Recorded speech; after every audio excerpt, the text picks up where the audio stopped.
Bien, chers téléspectateurs, bonjour et bienvenue dans votre émission Interrogeons-nous. Ce matin, avec le professeur Mouchili, nous allons nous interroger sur la curiosité. Et j'imagine que vous êtes bien surpris qu'une telle thématique vienne dans notre émission, mais nous allons davantage nous interroger sur la curiosité scientifique. Bonjour, professeur Mouchili. Bonjour et merci de m'avoir invité.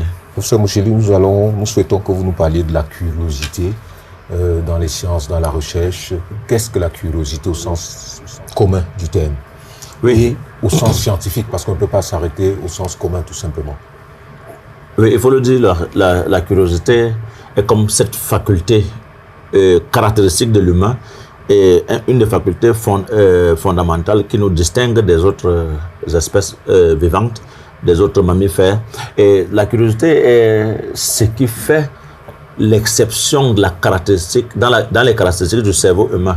Par exemple, la capacité à être émerveillé par le monde ambiant, le monde environnant, et la possibilité pour l'homme d'aller au-delà du monde environnement pour scruter la possibilité d'existence d'autres choses. C'est-à-dire cet émerveillement caractéristique de l'homme qui est à la fois capable des actes utiles et capable des actes gratuits.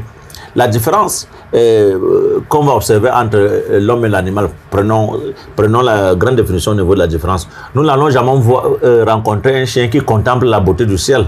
Or, l'homme en est capable. Voyez-vous?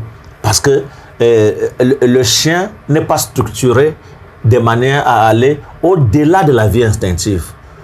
L'homme le peut. L'homme peut aller au-delà de la vie instinctive.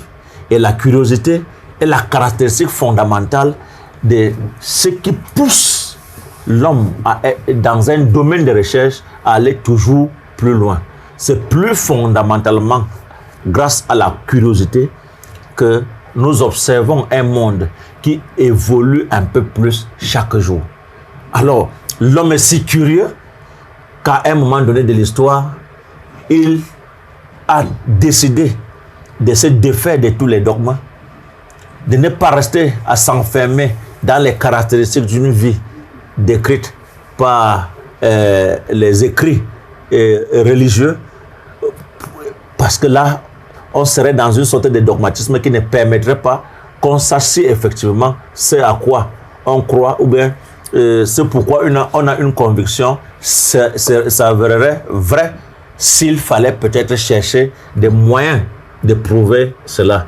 Voyez-vous, si l'homme s'était contenté des écrits bibliques pour penser sur la Genèse, si l'homme s'était contenté de cet esprit déterministe qui déterminerait les hommes à exécuter un destin préétabli, on serait enfermé dans une logique qui ne permettrait pas de nous déployer comme capables de changer de façon d'être malgré les déterminants originels qui font de l'homme un être qui a un ensemble de potentialités naturelles, mais qui ne peut développer ces potentialités que s'il agit de façon à mettre son intelligence au service de la réalisation factuelle, de la réalisation historique de ce qu'il entend par intelligence. Professeur Mouchili, pour le commun, la curiosité, c'est un désir malsain, oui, qui consiste à vouloir connaître les secrets les plus gardés. Voilà. Maintenant, comment est-ce que le scientifique parvient à dialectiser cette forme de curiosité pour en faire un outil de recherche? Pour le scientifique, la curiosité ne peut même pas être un désir malsain. La curiosité est à l'origine de ce que les scientifiques appellent la sérendipité. La sérendipité, c'est la capacité qu'on a, à force de chercher, d'arriver à des résultats qui pourraient se révéler comme sortis du hasard, venus de nulle part. Pourtant, on s'est évertué à cela. Dans le commun des mortels, qu'est-ce qu'on dit? Que la chance n'accorde ses faveurs qu'à des esprits élaborés, à des esprits avertis. C'est-à-dire, vous n'allez pas avoir le hasard, vous n'allez pas être caractérisé par un hasard de réussite alors même que vous ne faites aucun effort dans ce sens-là. C'est parce qu'en utilisant plusieurs leviers pour, comme appui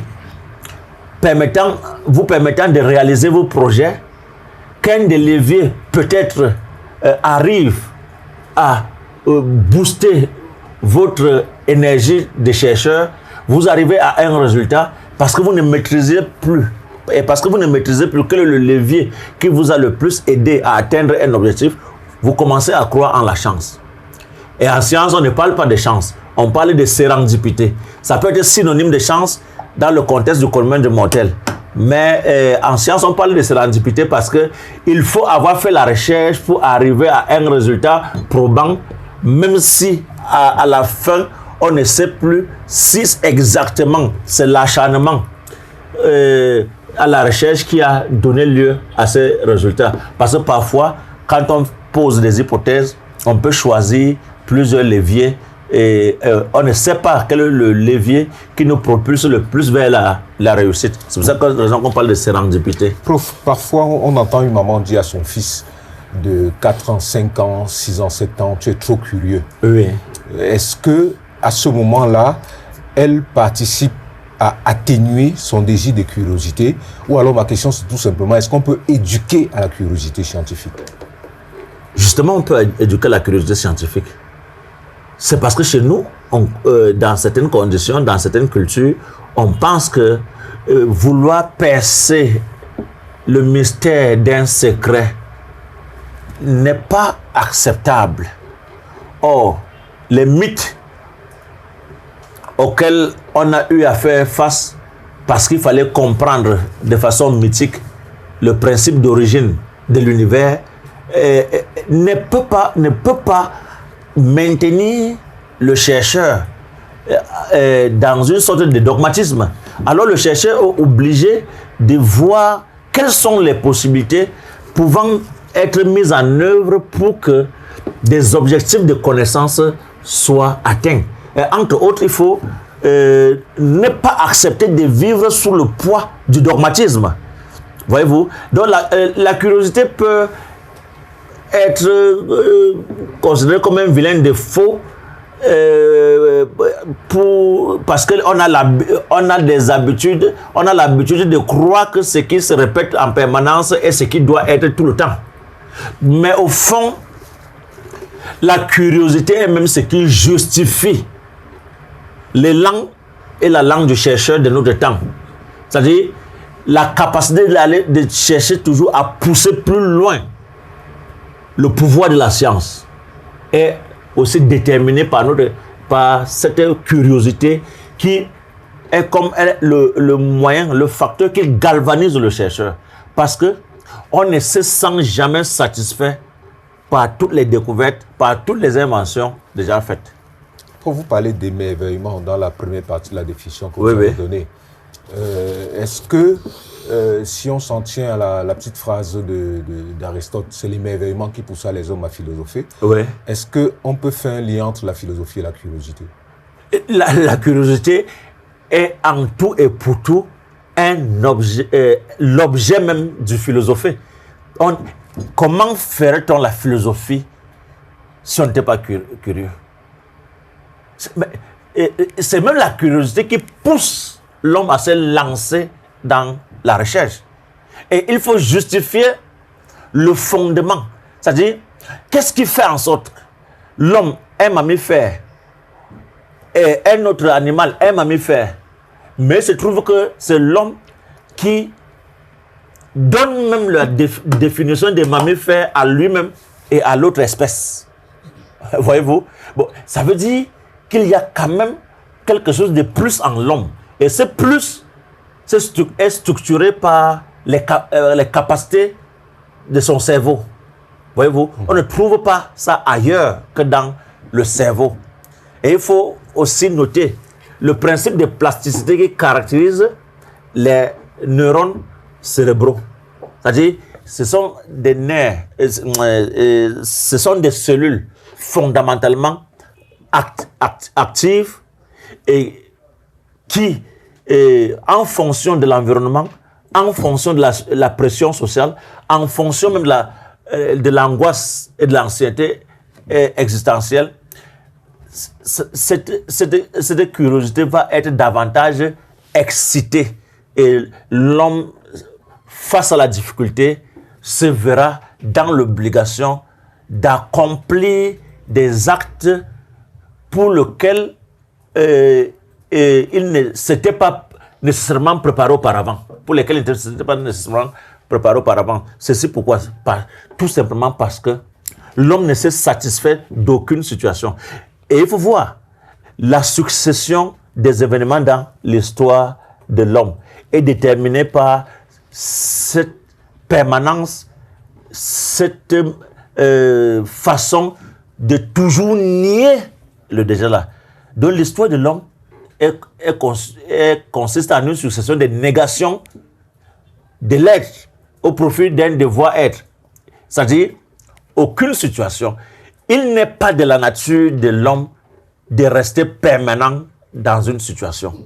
Et pour cela, cette inventivité qui le caractérise est déterminée par quoi? C'est par cette curiosité. Oui. Professeur Mochili, comment comprendre, et vous l'avez dit tout à l'heure, que dans notre système social, nous n'acceptions pas la curiosité? Oui, dans le système social, les habitudes font qu'on n'accepte pas la curiosité parce qu'on a peur de la critique. On se contente des habitudes. On se contente des habitudes. C'est-à-dire, on ne veut pas faire face à la critique. Même les chercheurs les plus avérés sont parfois perturbés quand ils sont critiqués. Mais pourtant, c'est ça l'habitude normale du scientifique.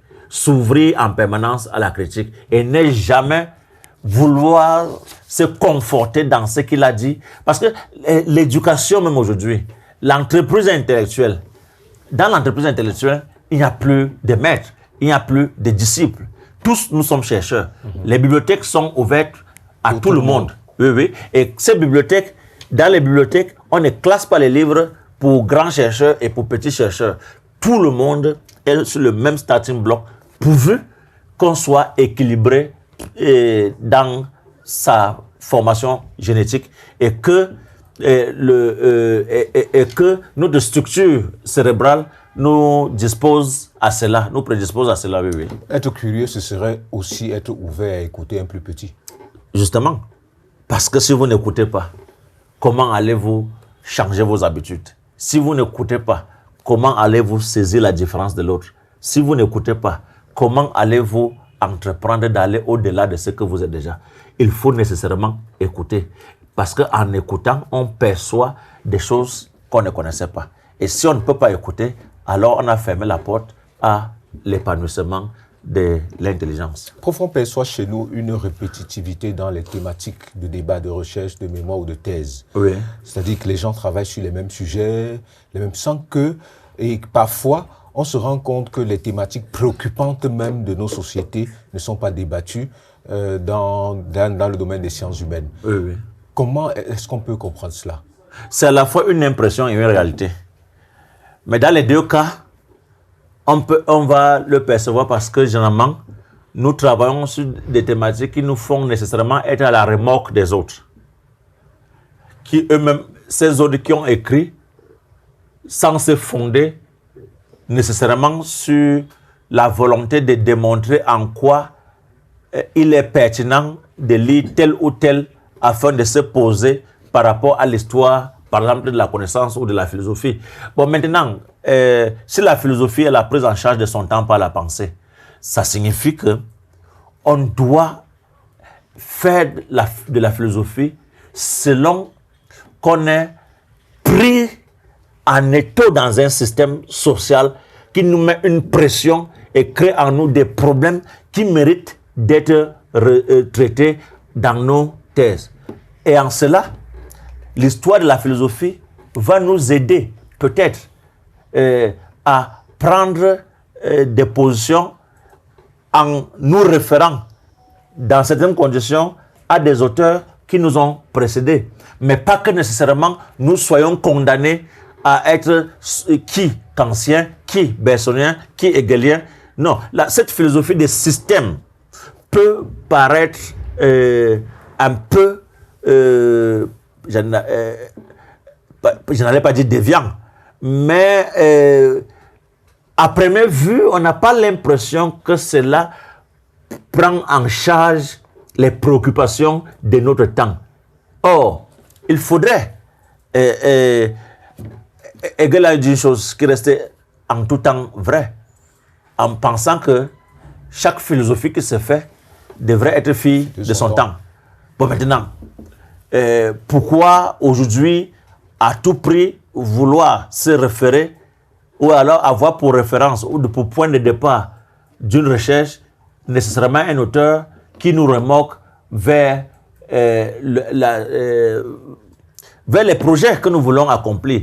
Non, posons-nous notre problème en fonction de notre situation d'être et débattons en convoquant peut-être les auteurs qui ont travaillé sur les mêmes sujets.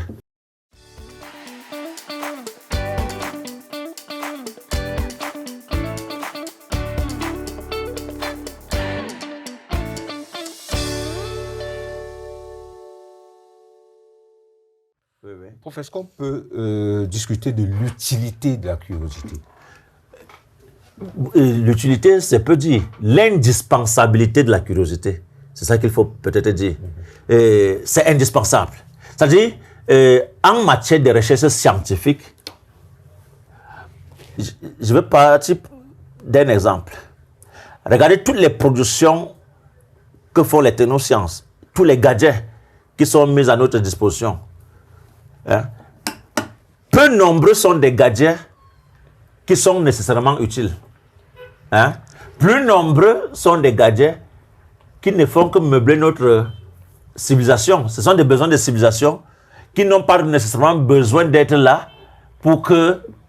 on n'a pas nécessairement besoin d'un ensemble de choses produites par la technoscience pour vivre.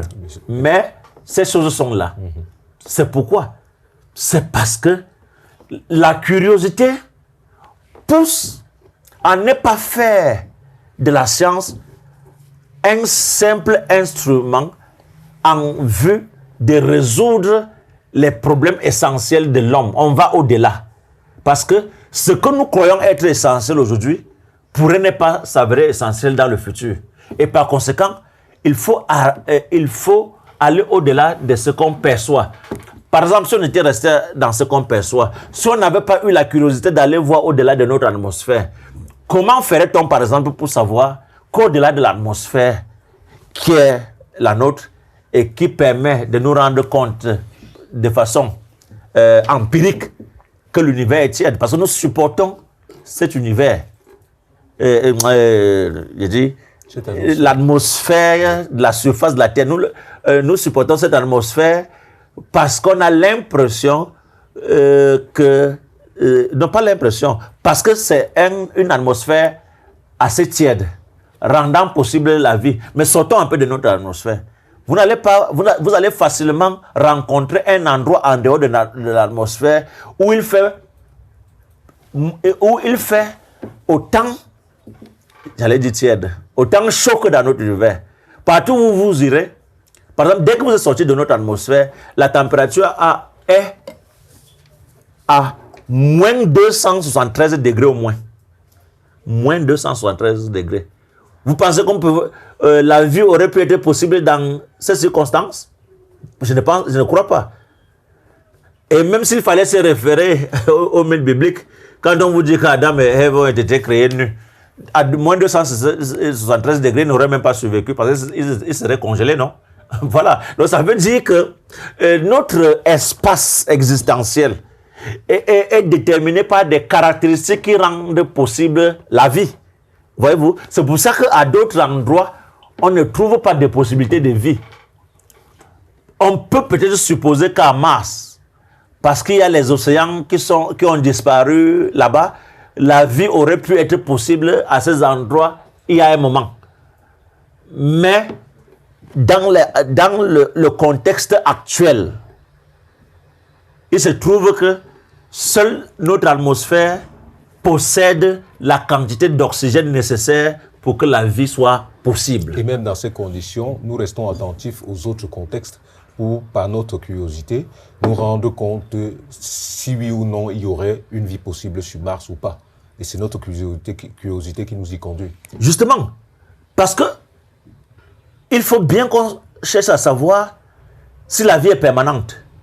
Il faut bien qu'on cherche à savoir si à un moment, ayant constaté que l'univers lui-même se chauffe, et peut mourir. Il peut mourir, oui. À son tour. Est-ce que l'homme a les moyens de maintenir pendant le plus longtemps possible l'univers en existence? Oui, deux chercheurs dont j'oublie les noms là sur le champ, en 1964 aux États-Unis, 1964 aux États-Unis, voulaient essayer de voir si on peut, avec précision, si on peut nécessairement rester dans la volonté d'Albert Einstein, qui pensait qu'il y aurait nécessairement une sorte de mouvement concentrique qui ferait en sorte que l'univers soit déterminé de façon à ce qu'on n'imagine pas un effondrement à un moment donné. Ces deux chercheurs américains, en 1964, ont découvert ce qu'ils ont appelé le fond dynamique cosmologique. C'est-à-dire, appelons ça une sorte de gaz. C'est une sorte d'énergie gravitationnelle qu'on découvre dans les espaces interstellaires et qui font en sorte que la stabilité qu'on perçoit de façon empirique cette stabilité ne peut pas être permanente. Parce qu'en fonction de la dynamique de ces ondes gravitationnelles qui, selon qu'elles agissent sur l'ensemble de l'univers, peuvent créer des perturbations, cela nous amène à croire qu'on ne peut pas encore enlever l'hypothèse du Big Crunch, c'est-à-dire de l'effondrement de l'univers à un moment donné. On ne peut pas enlever cela du système de recherche actuel dans les sciences. Donc, il est possible et très plausible que l'univers, étant né à un moment, personne, là c'est déjà indiscutable, pourrait mourir à un autre moment. Là, l'hypothèse est très fortement acceptée et consacrée, mais seulement on est en train de voir si la dynamique anthropique du désordre qui caractérise l'univers ne pourrait pas ralentir à un moment donné et faire en sorte que le désordre ne soit pas si fort que le Big Crunch arrive nécessairement. C'est-à-dire l'implosion qui créera la fin de l'univers. Oui, oui. Prof, pour être peut-être plus efficace, est-ce qu'on peut parler des moyens de la curiosité? Est-ce qu'on peut susciter la curiosité? Oui. Est-ce qu'on doit éduquer à la curiosité? Oui. L'éducation consiste à éveiller la curiosité de l'éduquer. Nécessairement. L'éducation ne consiste plus à charger la tête d'un enfant d'un ensemble de préceptes qu'il devrait retenir et véhiculer à son tour. On éduque l'enfant à la maturité. On ne l'éduque pas à l'acquisition des préceptes inamovibles. Non. C'est pour cette raison que je vous ai dit tout à l'heure que dans le système éducatif, on ne doit plus se poser comme maître. Et l'élève ne doit plus se poser comme disciple. En matière de connaissances, il n'y a plus de maîtres et de disciples. Nous avons des personnes qui nous orientent et qui nous permettent d'atteindre la maturité nécessaire pour nous déployer à notre tour. Voyez-vous? Donc, on ne peut pas imaginer un pape en philosophie. On ne peut pas imaginer un pape en sciences. Oui, parce qu'il n'y a pas de dogmatisme dans ce système. On ne sait pas qui peut découvrir quoi. À tout moment donné de la vie, en fonction de la présence de chacun dans un laboratoire, on peut toujours avoir un chercheur dont l'émerveillement pousse à comprendre les choses désormais autrement. Est-ce qu'on peut susciter cet émerveillement-là? On suscite cela. Peut-être que la maïeutique socratique... oui, mais là, seulement dans la maïeutique socratique, on voit quelqu'un qui accouche les idées qu'il possédait déjà parce que ces idées l'ont habité pendant qu'il vivait un monde précédent. Et le choc de la chute brutale des âmes dans les corps ont créé l'oubli et il faut revenir à la réminiscence pour se rappeler de ce qu'on savait déjà. Non. Aujourd'hui, nous faisons la recherche pour aller vers ce qu'on ne connaît pas. On ne fait pas la recherche pour aller vers ce qu'on connaissait déjà. Donc, on ne peut plus penser l'homme comme à l'époque de Socrate. Est-ce qu'on peut, à ce moment-là, niveler et voir une espèce d'égalité entre les humains? Pas nécessairement. On ne peut pas niveler nécessairement. Parce que si potentiellement... Bon, peut-être au niveau...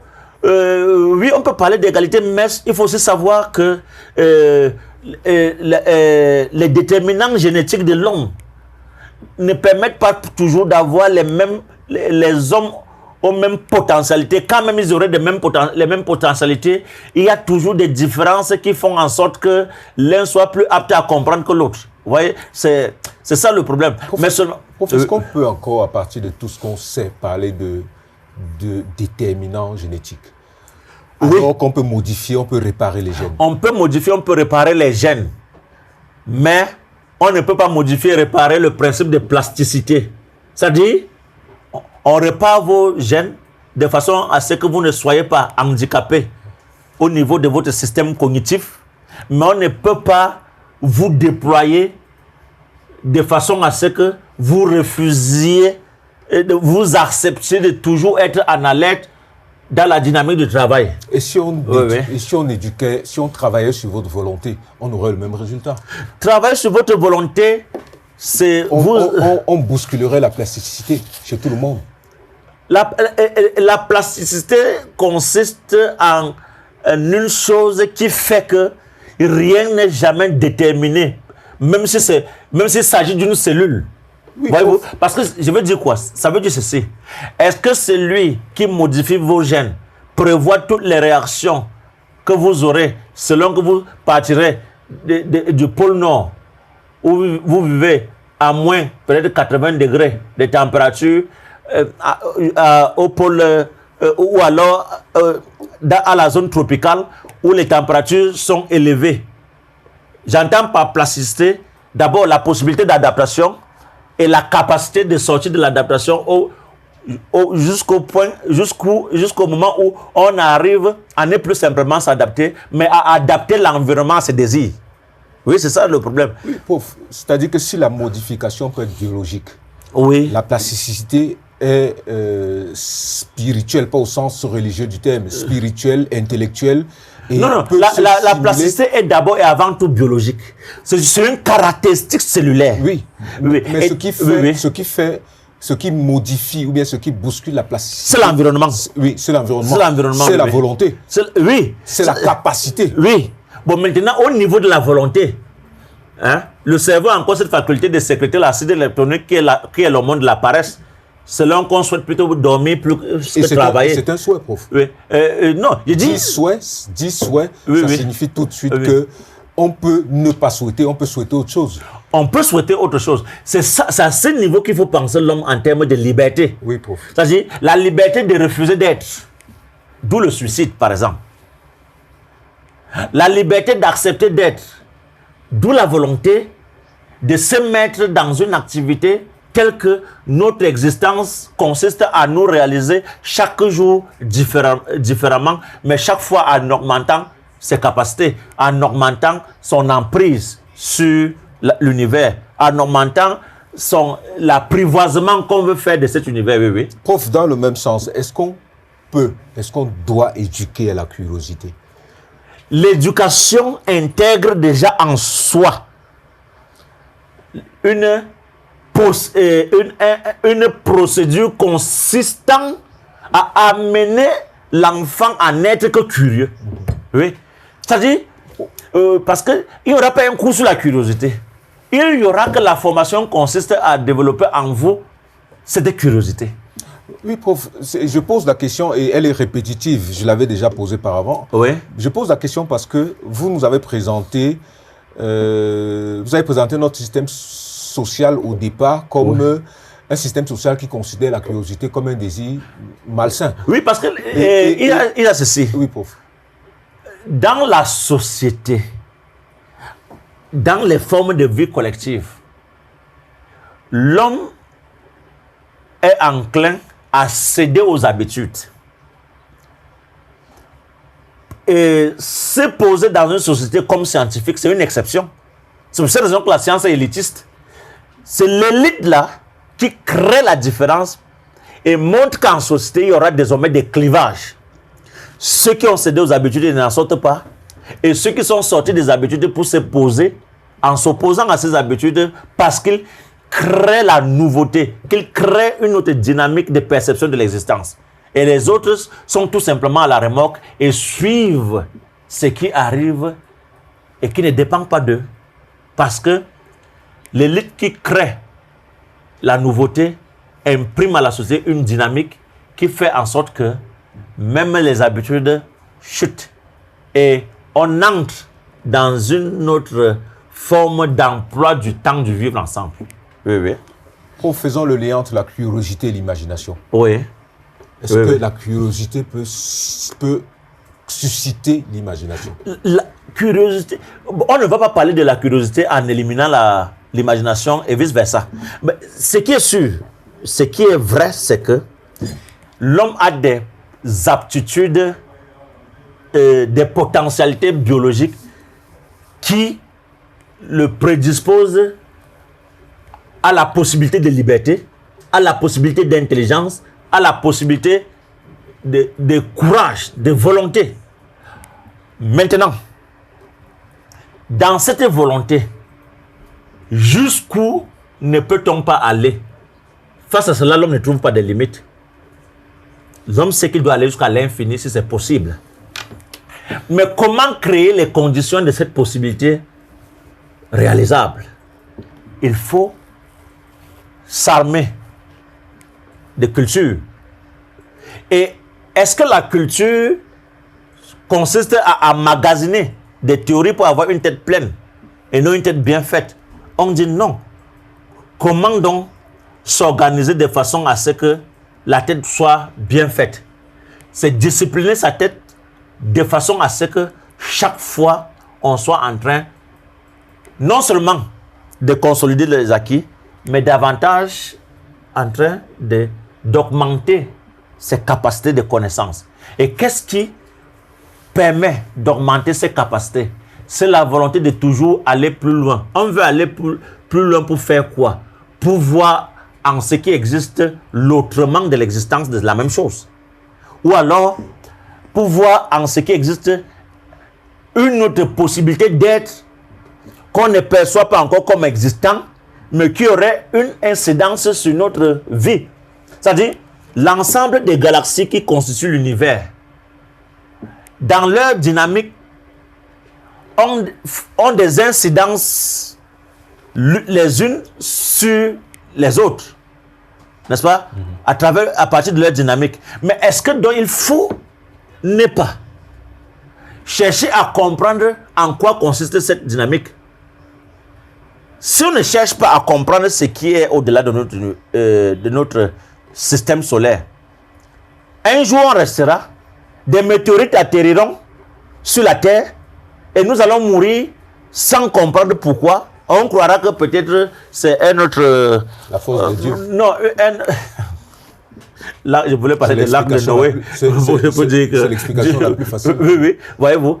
Or, ce sont des perturbations que subirait notre atmosphère et qui entraînerait d'autres mutations, peut-être au-delà de la chute de ces météorites. L'après sera que les formes d'existence qui apparaîtront ne seront plus comme celles que nous connaissons aujourd'hui. Mais l'homme est tellement curieux qu'il voit que sa planète est en danger et crée des possibilités de déviation des météorites qui pourraient atterrir sur le sol. Voyez-vous, si l'homme n'est pas curieux, comment allez-vous arriver à la découverte d'une météorite? C'est compliqué.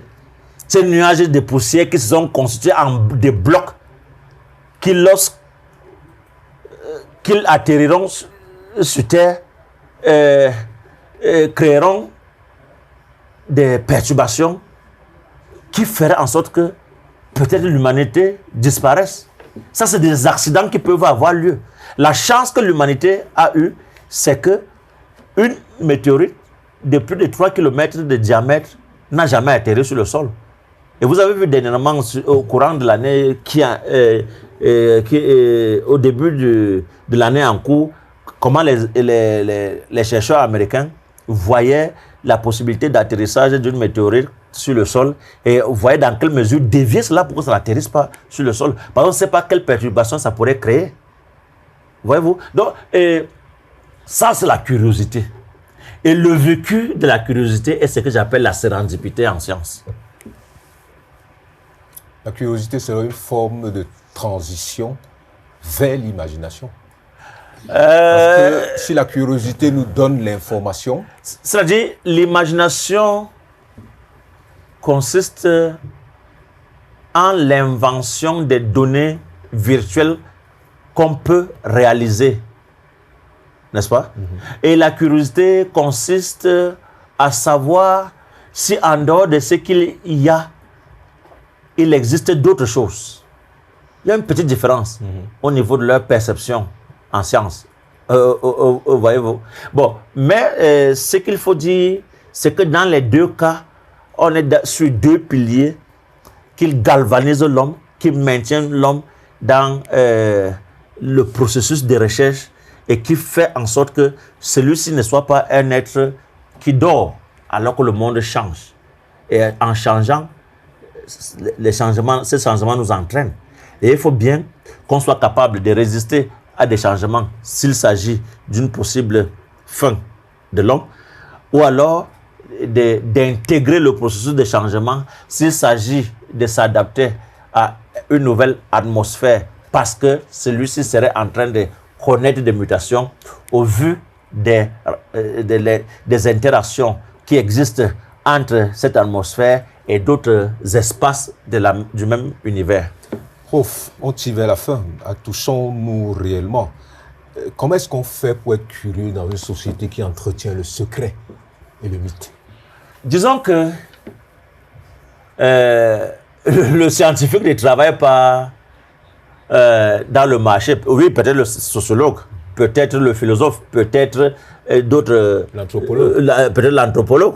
Mais maintenant, quand il s'agit d'établir des hypothèses qui pourraient, lorsqu'elles sont confirmées, devenir le principe paradigmatique de la science en cours. Bon, en ce moment, on se retire parfois de la société pour avoir la concentration nécessaire pour aller vers les nouveaux principes de pensée scientifique. Bon, mais il y a aussi que dans une société, je vous ai dit, les vieilles habitudes ont la peau dure. Et ces vieilles habitudes sont telles que parfois, on oublie que ce qu'on est en train de réprimer est véritablement ce qui permet à l'homme de s'affirmer comme tel. Parce que il ne faut pas concevoir l'homme un peu comme à l'école primaire, on dit que l'homme est un être qui a trois parties, la tête, le tronc et les quatre membres. Non, il faut voir l'homme davantage dans ce dont il est capable. Et ce dont il est capable se mesure en termes de capacité de recherche. Et la capacité de recherche qui ne s'arrête jamais est déterminée par cette volonté de toujours percevoir l'autrement de ce qui est. Professeur, plus concrètement, vous voulez travailler sur un arbre, on vous dit qu'il est sacré. Oui. Vous faites quoi? Oui, les habitudes l'ont sacré. Les traditions l'ont sacré. Mais ça ne signifie pas que l'arbre intrinsèquement est sacré. Bon, maintenant, pour des besoins d'équilibre sociologique, il faudrait quand même procéder, parce que le scientifique n'est pas en dehors de la société. Et étant donné qu'il est dans la société, il y a le dialogue entre la science et la société. Il y a le dialogue, parce que déjà, l'arbre est sacré. Mais comment faire pour générer un autre arbre quand l'arbre sacré aura séché et sera tombé? Il faut bien qu'on amène celui qui pense que l'arbre est sacré à comprendre que même si votre arbre est sacré, il est victime du temps, peut tomber. Alors, où sera allé ce qui fait la sacralité d'un arbre qu'on ne devrait jamais couper? Alors qu'il faut bien couper, il faut bien étudier l'arbre, il faut comprendre sa constitution intrinsèque et savoir si on peut en replanter. Sinon, l'ingénierie dans l'agronomie ne consisterait en rien. Il faut bien que celui qui étudie l'écosystème sache de quoi cet écosystème est constitué. On ne peut pas parler d'écologie si on ne connaît pas les fonctions de l'arbre. L'arbre est sacré, c'est vrai. Mais il faut aussi savoir que l'arbre aspire, n'est-ce pas, une grande quantité de CO2 et nous permet d'avoir la grande quantité d'oxygène dont nous avons besoin. C'est-à-dire, nous avons besoin d'une grande quantité d'oxygène pour vivre. Et il se trouve que pour que cela arrive, l'arbre absorbe la grande quantité de gaz, de CO2 qui pourrait mettre notre vie plutôt en danger. Et si c'est le type d'arbre là qu'il faut pour que l'équilibre écologique soit maintenu, il faudrait quand même comprendre comment fonctionne cet arbre et pouvoir multiplier des arbres comme cela. Mais si c'est sacré, parce qu'on ne peut pas toucher, on ne peut même pas savoir de quoi se construire, on ne peut même pas savoir comment cet arbre se nourrit, dans quel relief faut-il planter cela, quel est le type de sol qui permet de nourrir suffisamment ce type d'arbre pour que cela pousse. On peut faire, on peut à partir des branches de cet arbre, des constructions de cet arbre, multiplier le même arbre. Mais si on ne l'a pas étudié, comment va-t-on le faire? C'est aux scientifiques de trouver certainement les arguments pour convaincre l'autorité traditionnelle pour s'approcher de l'arbre. Non, l'autorité traditionnelle sait aujourd'hui que pour bien conserver ce qu'ils jugent de sacré, il faut qu'ils créent des musées. Et dans les musées, il va falloir conserver pendant le plus longtemps possible ce qu'ils considèrent comme objet sacré. Et comment va-t-il le faire s'il ne peut pas modifier sa façon de conserver cela? Professeur, est-ce que nous avons peur de l'explication scientifique? On n'en a pas peur. C'est juste que on n'accède pas à la science un peu comme la culture qui s'impose à nous de façon coercitive et nous impose de vivre d'une certaine manière. C'est-à-dire quitter ses habitudes, intégrer la culture scientifique, c'est un effort exceptionnel. C'est un effort exceptionnel. C'est pour ça qu'on vous dit que la science est élitiste. Mais l'élite n'accède pas à l'élite qui veut. Ce ne sont pas des arrivistes qui sont l'élite scientifique. C'est ceux qui ont sacrifié un grand moment de leur vie pour que émerge une civilisation dont les données dépassent l'habituel, ce qu'on a d'habitude, et recréer la civilisation, nous met dans une sorte de dynamique historique qui ferait de nous des peuples améliorés dans leur système du vivre ensemble et dans leur projet de vie confortable. Il faut donner à l'existence humaine un sens qui implique la réussite existentielle. Prof, dernière question. Est-ce que la curiosité, c'est un risque? Et finalement, un risque utile à prendre? De toutes les façons, pour vivre, il faut avoir le goût du risque. Et il faut savoir que l'homme ne vit que dangereusement. Si on ne prend pas de risques, d'ailleurs, s'il n'y a pas de risques, s'il n'existe pas de risques, que des catastrophes, s'il n'existe pas de risques d'accidents, même l'éthique n'aurait pas sa fonction d'être, sa valeur d'être. Parce qu'il faut bien qu'il y ait des risques, il faut bien que la vie soit dangereuse pour qu'on cultive la prudence, pour qu'on cultive l'éthique, pour qu'on sache comment ne pas mourir des risques que nous prenons. Il ne s'agit pas pour l'éthique d'inventer des conditions d'être qui feraient en sorte qu'il n'y ait pas de risque, mais il s'agit de penser l'éthique, une éthique qui permet de savoir vivre avec le danger sans en mourir. Professeur Mouchili, merci infiniment pour cet entretien. Nous retenons que la vie, c'est un risque. Oui, absolument. Qu'il faut prendre. Qu'il faut prendre. Oui, oui. Chers téléspectateurs, disons-nous à très bientôt sur Africa TV. Merci, prof. C'est moi qui vous remercie pour cette invitation.